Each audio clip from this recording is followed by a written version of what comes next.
মাদি দালাল is back. East বেঙ্গলকে আজকে জিততেই হবে। ভারত কাফা নেশনস কাপের প্রথম ম্যাচ খেলতে নামছে পরীক্ষা খালিদ জামিল এবং নতুন ভারতীয় দলের।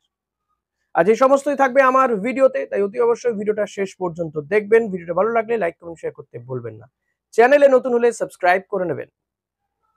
ইস্ট বেঙ্গলের আজকে ম্যাচ হাতে, যদিও ম্যাচ শুরু হতে আর বেশিক্ষণ বাকি নেই, তাই এই ম্যাচটা নিয়ে বিরাট কিছু বলবো না। প্রত্যেকেই আমরা জানি যে ইস্ট বেঙ্গল এখন জয়ের ধারার মধ্যে রয়েছে। CFL east Bengal super six যাওয়া নিশ্চিত হয়েই গিয়েছে, কিন্তু সেই নিশ্চিতটা আরো নিশ্চিত করতে কিন্তু আজকের ম্যাচ জিততেই হবে, যার কিছুক্ষণ পরেই খেলতে নামবে ইস্ট বেঙ্গলের প্লেয়াররা। এবং গত ম্যাচে বিষ্ণু জোড়া গোল করেছে, সায়ন ব্যানার্জি গোল পেয়েছে। তো এগুলো নিঃসন্দেহে ইস্ট বেঙ্গলের জন্য ভালো দিক। দেখা যাক আজকে কে কে গোল পায়। তো আজকের ম্যাচে ইস্ট বেঙ্গল এবং কালীঘাটের মধ্যে যে ম্যাচ রয়েছে সেই ম্যাচের কি ফল হতে পারে অতি অবশ্যই প্রেডিক্ট করে যাবেন আপনারা, যেটুকু সময় বাকি রয়েছে। এর পাশাপাশি যেটা বলবো যে ভারতীয় দল আজকে কাফা নেশনস কাপের ম্যাচ খেলতে নামছে। এই ম্যাচটা এমনি কোথাও দেখা যাবে না, ফ্যান কোর্টে দেখা যাবে। খালিদ জামিলের কাছে নিঃসন্দেহে বড় পরীক্ষা। তাজিকিস্তানের বিরুদ্ধে খেলতে নামছে খালিদ জামিল।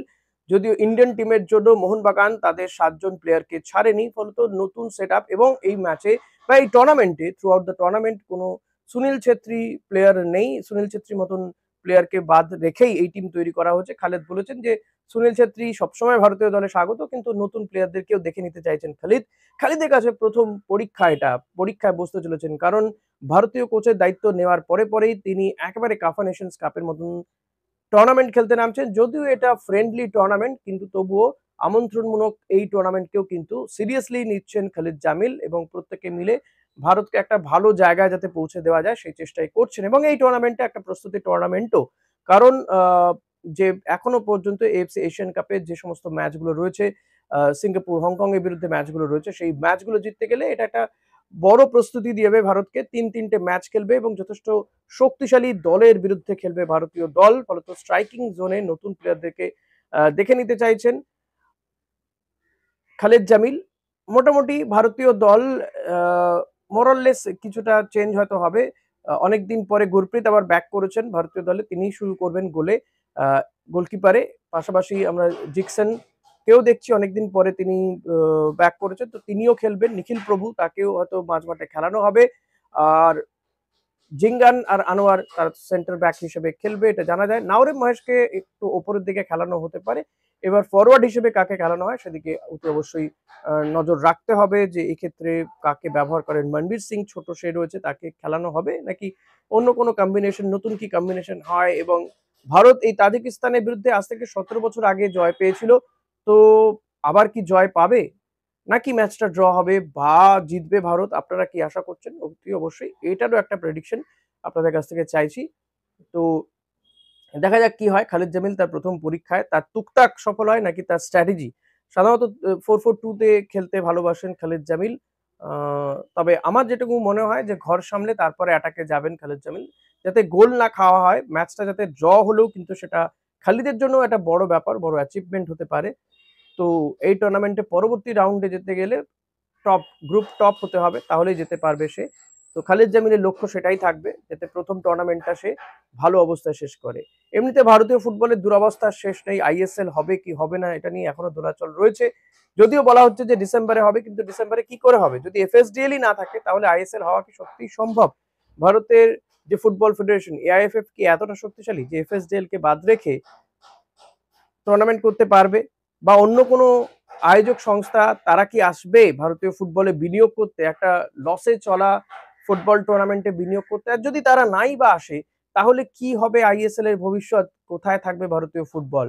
সুপ্রিম কোর্ট সোমবার দিন রায় দেবে বলেছে। সোমবার দিন রায় হওয়ার পরে বোঝা যাবে, এবং যত দ্রুত নির্বাচনটা কমপ্লিট হবে আমার মনে হয় তত দ্রুত এই বিষয়গুলোও মিটে যাবে।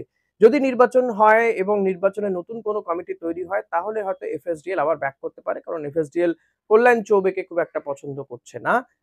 আমার মনে হয় যে প্রফুল প্যাটেল উইল ব্যাক, এবং প্রফুল প্যাটেল যদি আসে, বাইচুং ভুটিয়াকে যদি কোনোভাবে ইনকর্পোরেট করা যায়, তাহলে হয়তো এফএসডিএল আবার ব্যাক করতে পারে। কারণ তারা 15 বছর ধরে ভারতীয় ফুটবলের জন্য এত বিনিয়োগ করেছে, কোটি কোটি টাকা বিনিয়োগ করেছে, সেটা কিন্তু ফাউ চলে যাবে এমনটা হতে পারে বলে আমার অন্তত বিশ্বাস হয় না। তো আমার মনে হয় যদি নতুন টেন্ডার ডাকা হয় তাতেও কিন্তু এফএসডিএল অংশগ্রহণ করবে এবং তারাই এই টেন্ডার ছিনিয়ে নেবে বলে আমার মনে হয়।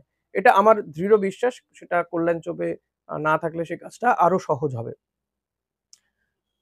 এখন প্রশ্ন হলো যে কল্যাণ চৌবে তিনি ঠিক কি করবেন তিনি ভেবে পাচ্ছেন না, কারণ তার শিরে সংক্রান্তি এমনিতেই তার জনপ্রিয়তা যেটুকু বা ছিল সেটুকু তো শেষ।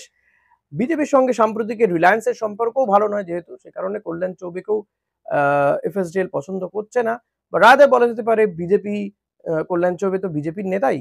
তো আমার মনে হয় বিজেপিও চাইছে না যে এফএসডিএল থাকুক, কারণ এমনিতেই মুকেশ আম্বানি ঘরে ঢুকে গেছে এখন তদন্তকারী সংস্থা। মুকেশ আম্বানির ছেলে, তার যে বান্তারা রয়েছে গুজরাটে, যেখানে পশু পাখিদেরকে নিয়ে আসা হয় রিহ্যাবিলিটেশন সেন্টার, সেখানে কিছু অনিয়ম ধরা পড়েছে। সুপ্রিম কোর্ট এসআইটি গঠন করতে বলেছে। সব মিলিয়ে কিন্তু বেশ চাপের মধ্যে রয়েছে। রিলায়েন্সকে চাপে রাখার চেষ্টা করছে ভারত সরকার, মোদি বাহিনী।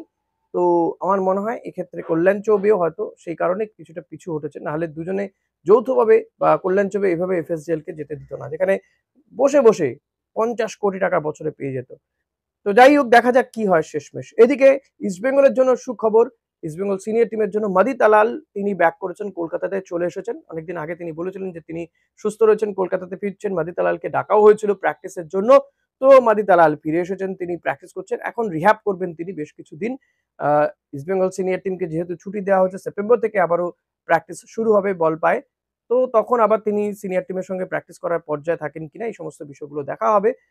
টিল দেন তিনি এখন রিহ্যাব করবেন কয়েকটা দিন।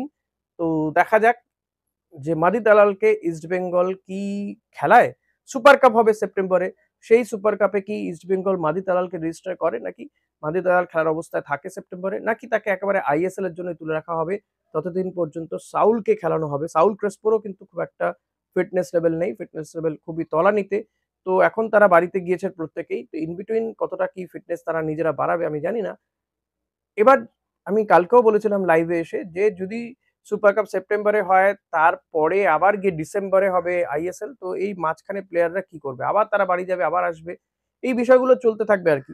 জানি না ফলত এই ভারতীয় ফুটবল টুর্নামেন্ট এবং ভারতীয় ফুটবল ঠিক কোন জায়গায় যাচ্ছে, সত্যি মানে অন্ধকারের অতল গহ্বরে চলে যাচ্ছে।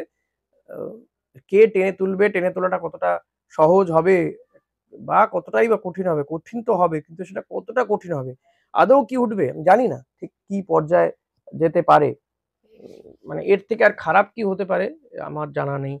তো আমি বলবো যে সুপ্রিম কোর্ট যেন ফিফার এই যে লেটার সেটাকে তারা সহজভাবে নিচ্ছে, কিন্তু নেক্সট ডে যেন তারা বুঝতে পারে যে ফিফা এখানে সর্বময় কর্তা ফিফাই, সুপ্রিম কোর্ট নয়।